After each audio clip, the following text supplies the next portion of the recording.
जैसे कि मजिस्ट्रेट की 3 क्लासेस होती हैं, magistrate of first class, magistrate of second class और मजिस्ट्रेट ऑफ थर्ड क्लास। लेकिन कचहरी में हमें मजिस्ट्रेट अंडर सेक्शन 30 भी देखने को मिलता है। ये मजिस्ट्रेट सेक्शन 30 ये कौन सा जज होता है? तो इस वीडियो में हम मजिस्ट्रेट अंडर सेक्शन 30 ये कौन सा जज होता है और इसकी पावर्स क्या हैं, इसके बारे में डिस्कस कर रहे हैं।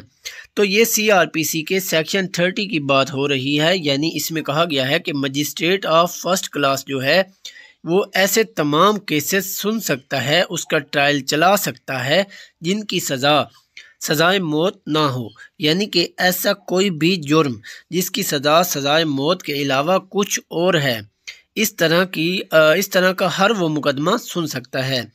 वैसे नॉर्मली जो मजिस्ट्रेट ऑफ फर्स्ट क्लास है उसकी पावर जो है सज़ा सुनाने की वो लिमिटेड है 3 साल और 45,000 जुर्माने तक, यानी कि वो 3 साल से ज़्यादा सज़ा और 45,000 से ज़्यादा जुर्माना नहीं सुना सकता।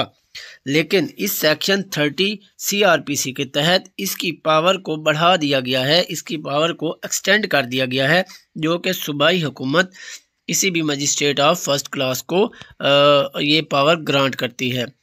लेकिन उसके साथ ही आगे अगर आप सेक्शन 34 देखें तो इस सेक्शन में दोबारा उसकी पावर को रिस्ट्रिक्ट कर दिया गया है कि ये सेक्शन 30 का जो मजिस्ट्रेट है ये हर तरह की सज़ा सुना सकता है सिवाय डेथ सेंटेंस या 7 साल से ज़्यादा की सज़ा के, यानी कि वो सज़ाए मौत और 7 साल से ज़्यादा सज़ा नहीं सुना सकता। उसकी पावर फिर लिमिटेड कर दी गई है इस सेक्शन में, यानी सेक्शन 30 में उसकी पावर बढ़ा दी गई थी, लेकिन इस सेक्शन में दोबारा वहाँ से 3 से ज़्यादा हो गई थी और इस सेक्शन में 7 साल तक लिमिटेड कर दी गई है।